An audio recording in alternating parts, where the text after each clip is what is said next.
This is a meeting of the Fall River Commission on Disability for Wednesday, August 14th, 2024.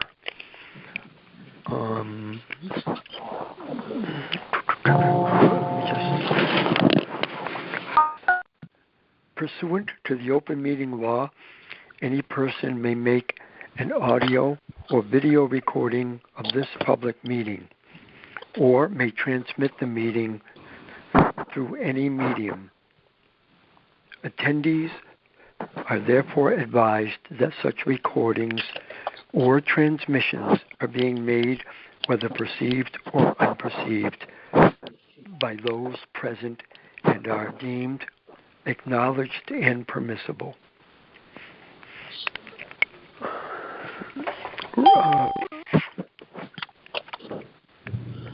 Ann O'Neill Souza. Hello, Commissioner O'Neill. How are you? Fine, thank you. Next is roll call. Chairman Dennis Paulselli. Present. Commissioner Lisa Silva. Present. Commissioner Dan Robillard. Present. Commissioner Ann O'Neill Souza. Present. Okay. Next item is public input. Are there any public input? Is there any public input? Okay, hearing none, I will go on to the approval of the minutes for the meeting of June 12th, 2024. Motion to approve the minutes of June 12th of 2024 for the Fall River Disability Commission. Second. Okay, are there any comments, discussion, questions? Roll call. Chairman Dennis Paulselli. Yes. Commissioner Lisa Silva. Yes. Commissioner Dan Robillard. Yes. Commissioner Ann O'Neill Souza. Yes. Okay. Next item, I've asked Officer Rachel Sylvia of the Fall River of the Fall River Police Department, Vice Chair Debbie Pacheco, who will be joining us. Vice Chair Debbie Pacheco had forwarded me an article from the Fall River Herald News concerning a program that the FRPD has started for seniors and persons with disabilities. It's a lockbox program.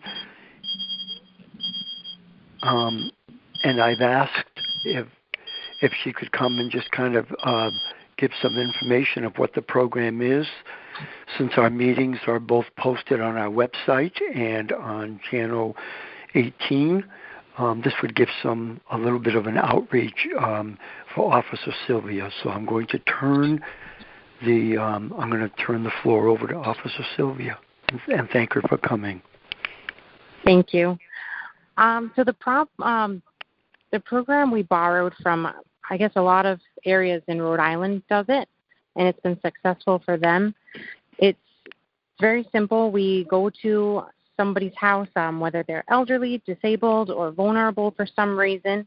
We collect their information, emergency contact information from them, and we then use spare keys. We put them in a lockbox that we'll find a location to kind of dangle it outside the home.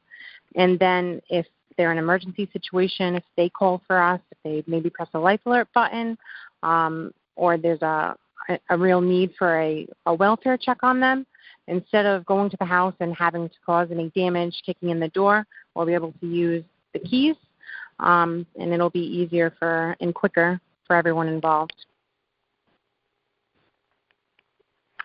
If somebody's interested, they can either call the non-emergency line, 508-676-8511, and then use extension 4048, or they can email at locks@frpd.org. Okay. Now, does this program work? Now, would this be for private dwellings, or would this program work in say, for example, housing authority facilities and facilities that have other management companies? or is this just for, say, tenant dwellers who are not in public and private housing facilities? So far, we've installed them on like single-family homes and apartment buildings with only a few apartments in them, just because if a manager can come by or a property maintenance can come by quickly, we tend to call them. So, for instance, like anyone in the housing authority, any of the high-rise complexes, we have access to a lot of keys that will open up all the doors if there's an emergency. And if you live in a different apartment building with a good amount of apartments, we normally work with that manager who will install their own box. So is there some kind of a registration program, or how could, if someone, say people who either are listening to this meeting later on, how could they get in touch if they wanted to be part of this program? So if they want, they can come right into the station. If they don't want to do that, they can email at locks@frpd.org, or they can call the non-emergency line and use extension 4048, and that'll go to me. Okay. Are there any questions from other commissioners?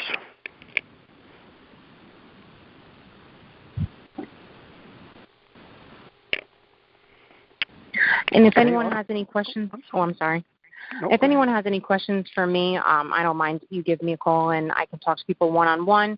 If they're not sure if it'll work on their house, I can make a time and swing by and check it out and give them more information in person. But so if they'd rather just do that, that's an option too. Okay. Thank you very, very much. And the article was well written as well. But thank you so much for taking your time to explain it to us. And if there are any further if there's no further questions, we'll be moving on with our agenda. But thank you. All right. Thank you very much. Yep. Thank you. Okay. Next item is updates. I don't have any ADA updates this month, so we'll go on to policies. Is Vice Chair Debbie Pacheco here? Okay. Then the next item is financial update, and this is the Disability Parking Enforcement Program, of which I have no updates this month. We'll just carry this item under finance, but right now we're just kind of going along. Debbie Pacheco.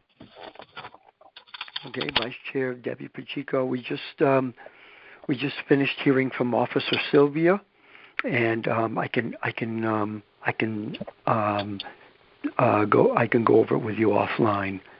Sure. Thank you, Mr. Kelly. Yep. So we'll just carry this item, and this is the item dealing with disability parking enforcement. But there's nothing right now. We'll just carry this item until such times as we decide on something. And you all got the budget report for the month of July. And the next item under this is outreach. I will just say that the scholarships went out except for 3, and those 3 persons, those 3 individual recipients, I'll just say for the record for the commission that no money will go out until we get either a date of birth from them or their student ID number. That's the policy. So, the money's there. It's just up to them to follow up. I can't tell you how many attempts I've made to contact 3 individuals, but having spoken to Rochelle or corresponded with her as recently as yesterday, We are still missing 3 scholarship recipients who have not contacted us, so their monies will not go out until they've contacted us with either a date of birth or a student ID number. Are there any questions about that? Mr. Chairman, very Yeah. briefly. Yep. Not about the policy of the student ID number or the date of birth. I think that's completely proper. I just had one additional question. Yep. So let's assume 1 year goes by and we hear nothing, meaning 2 college semesters. Would that mean that they would then forfeit the money? I Yes. think that's happened in the past, correct? Yes. I may have answered it too quickly. I'm inclined to say yes, but you know what? Let me ask the rest of the commission. Is if we don't hear from any of the 3 in the upcoming 2 semesters, is it appropriate that they forfeit their scholarships? This is Debbie Pacheco, and I would say yes. Okay. I think we need to keep it within the fiscal year. I think that just makes sense. Okay. Anybody else? I would agree with Commissioner Pacheco. Okay. Thank you. Do we? I'm just going to ask an opinion. Oh, go ahead. I'm sorry, Commissioner. Go ahead. Mr. Chairman, very briefly, not only do I think it's appropriate, I think we should have a codified policy that says such around scholarships. Okay, that was going to be my next question. Can we put this in a form of a motion so that it's on the record and it's part of the policy? I will entertain a motion. Go ahead. I'm sorry. Go ahead, Vice Chair. Did you want to say something? I didn't know if we wanted to have the policy subcommittee, the policy working group, take a look at that policy and then present an update at the next meeting. We could do that. I mean, we could simply put the policy says that if any person does not claim their scholarship money for any reason within 1 year, 2 college semesters, they forfeit the money. That's very simple. Yeah. We've had that happen already without a policy, so I think we should make a motion to have it on the record, and then if we want to draft a formal policy at the next meeting and vote on that formal policy, that's fine. But I'd like to have a motion at this meeting if it's amenable to the rest of the commission. Are you okay with that, Vice Chair? Absolutely. I think that makes sense. And then I can definitely, we'll take a look at the written policy and just button it up and then have it ready for the next meeting. Okay. That sounds good. So I will entertain a motion. So basically, I make a motion that says if any student does not claim their scholarship funds within the first 2 semesters after they receive the award, they forfeit the money. Okay. Do I hear a second to that? Debbie Pacheco, second motion. Okay. We had 2 seconds, so it's definitely seconded. Is there any further discussion? Okay, roll call. Chairman Dennis Paulselli, Yes. Vice Chairwoman Debbie Pacheco, Yes. Commissioner Lisa Silva, Yes. Commissioner Dan Robillard, Yes. Commissioner Ann O'Neill Souza. Yes. It's unanimous. Okay. Next item is old business. Do we have any old business?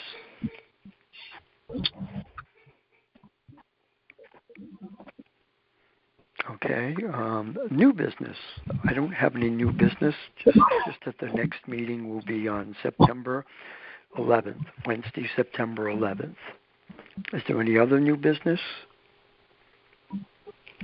Not at this time.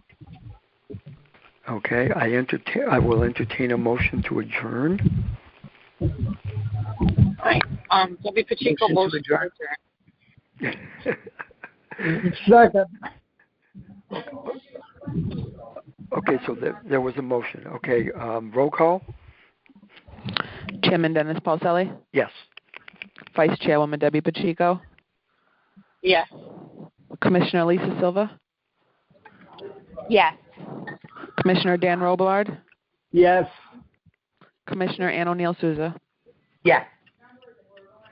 Okay, we are adjourned. All right, thank you, Bye-bye. everyone. Take care. What?